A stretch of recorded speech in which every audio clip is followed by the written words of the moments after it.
I was going to tell him that I was already aware that the Second District Court of Appeals had already pushed down my writ of prohibition, because this judge, Judge Mark Wolfe, had not had the 30 days that the statutes provide him in order to rule on the sufficiency of the motion.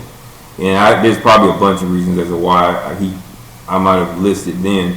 Now I would probably really light it up. I'm a much better writer, even though I've had a couple of them after that deny him. I just didn't have to do the writ of prohibition, because I already know that once the writ of prohibition is filed, I'm going to get what I want anyway.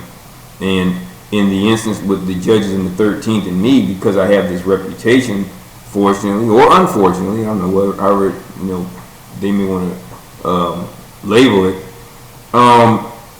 It's kind of difficult for me, particularly now, to get what I would think is a fair trial because of this situation right here. There were sitting judges that got together to help another sitting judge and a police officer conspire to deprive me of my right to freedom. Not based upon something that I did that was actually against the law. I was attempting to defend properties that I had lawfully obtained. I didn't squat. I wasn't an adverse possessor, which although adverse possession is legal in some states, I don't know the adverse possession laws in Florida. That's not something I've ever really studied. I was a legitimate owner of properties that I had lawfully possessed and had acquired.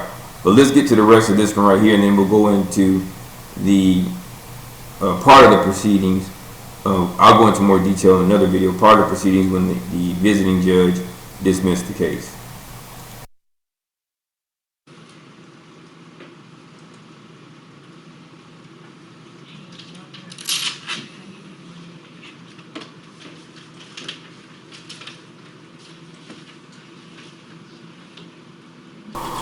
They're trying to find a judge to hear my case, so this dead space I apologize for. I didn't cut it out, but they're using the system to find a judge to hear my case.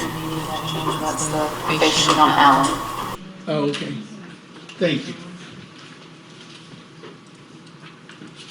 And additionally, I would have argued that one judge in the 13th Judicial Circuit is every judge because they're all colleagues.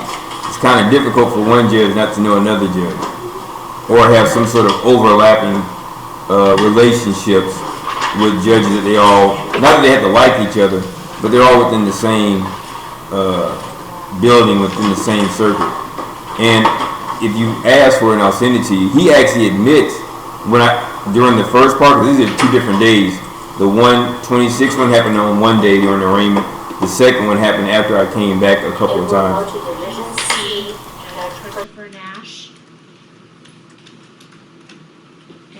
Court date is October 24th. At what time? 9 o'clock. All right. You get that, sir? Yes, sir. All right. 10/24. 9 a.m. 9 a.m. Judge Christopher Nash. Judge, I believe the last thing we have, pages 3 and 4 of the docketed screen.